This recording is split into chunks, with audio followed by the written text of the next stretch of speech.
Eighth graders, this is to help you with question 2 on CR 28. It says determine the y-intercept of this equation. Okay, the first thing we need to do is we need to rewrite the equation by solving for y. So we get in the form y equals mx plus b. This m will just be some number. It will be a constant. And it will be your slope. Oops. The coefficient of x is the slope of the line if we graphed it. And this over here, this plus b, will just be some number. It will be a constant, and that will be your y-intercept. It will be the point at which you cross the y-axis if you graph this. So let's go ahead and solve this equation for y. Negative 7x plus 5y equals 30. First thing I'll do, in order to get y by itself, I'll add 7x to both sides. And you'll notice I didn't put the 7x right under the 30. Those are not like terms. I can't combine them.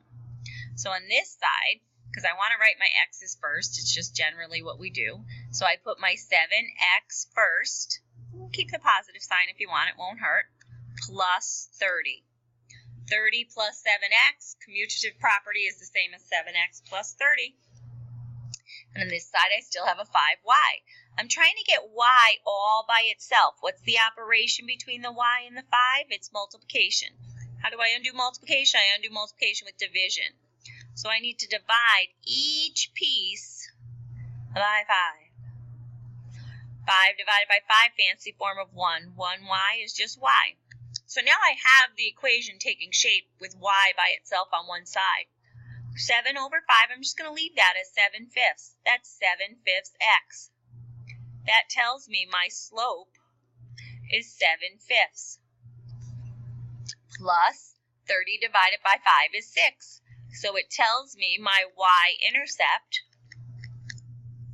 is 6. And if they have an ordered pair for you to choose from, 0, 6 is your y-intercept. That's where it's going to cross the y-axis. This equation is the graph of a line. Line looks something like that, maybe.